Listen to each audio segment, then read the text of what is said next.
अब एक्सरसाइज 4.1 वर्ग 10 के एनसीईआरटी का दूसरा का पहला देख रहे हैं। निम्न स्थितियों को द्विघात समीकरण के रूप में निरूपित करना है। ठीक है, कहता है कि एक आयताकार भूखंड का क्षेत्रफल 528 वर्ग मीटर है।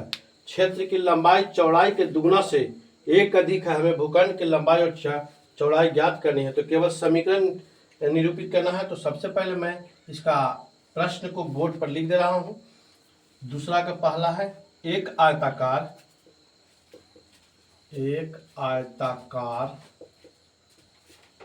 भूखंड का क्षेत्रफल 528 वर्ग मीटर है। क्षेत्र की लंबाई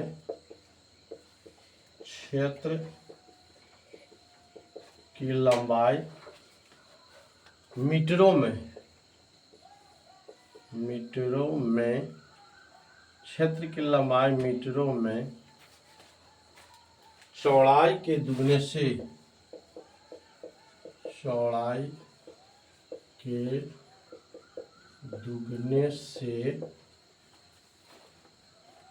एक अधिक है। ठीक है, तो हमें भूखंड की लंबाई चौड़ाई ज्ञात करनी है। हमें भूखंड की लंबाई और चौड़ाई ज्ञात करनी है।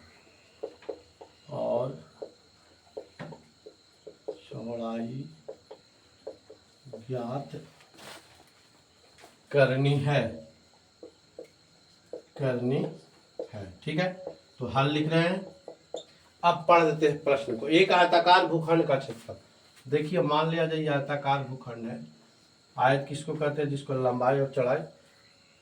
आयत वह चतुर्भुज है जिसके आमने सामने की दो भुजाएं बराबर होती है। देखिए, ये दोनों बराबर और ये दोनों बराबर और प्रत्येक कोण समकोण होता है, आयत कहलाता है। तो कहता है एक आयताकार भूखंड का क्षेत्रफल 528 वर्ग मीटर है। ये क्षेत्रफल है। क्षेत्र की लंबाई हम x मानते हैं। क्षेत्र की लंबाई चौड़ाई के दुगुना से, तो चौड़ाई x मानते हैं, तो लंबाई कितना होगा? दुगुना से एक अधिक हो रहा है। ठीक है, अब इसी को लिख देते हैं। माना कि भूखंड की लंबाई बराबर x मीटर। ठीक है, तथा चौड़ाई बराबर 2x। सॉरी गलती हो रहा है जी। माना के भूखंड की, यहाँ कोई चौड़ाई के दुगुना से, तो माना के भूखंड की चौड़ाई बराबर x मीटर तथा लंबाई बराबर हो गया चौड़ाई के दुगुना से एक अधिक, माने 2x + 1। प्रश्न से भूखंड का क्षेत्रफल बराबर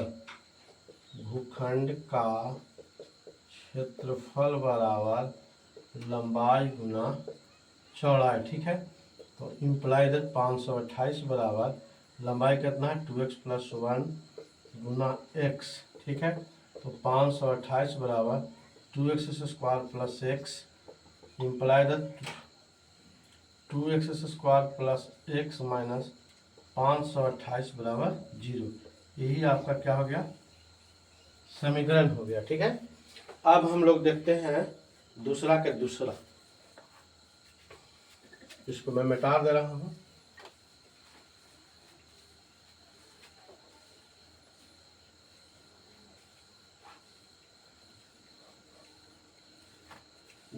दूसरा है दो क्रमागत धनात्मक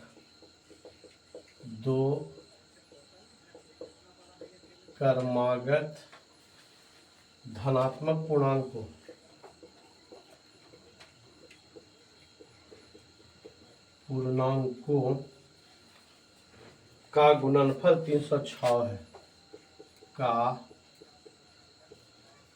गुणनफल 306 है। हमें पूर्णांक को ज्ञात करना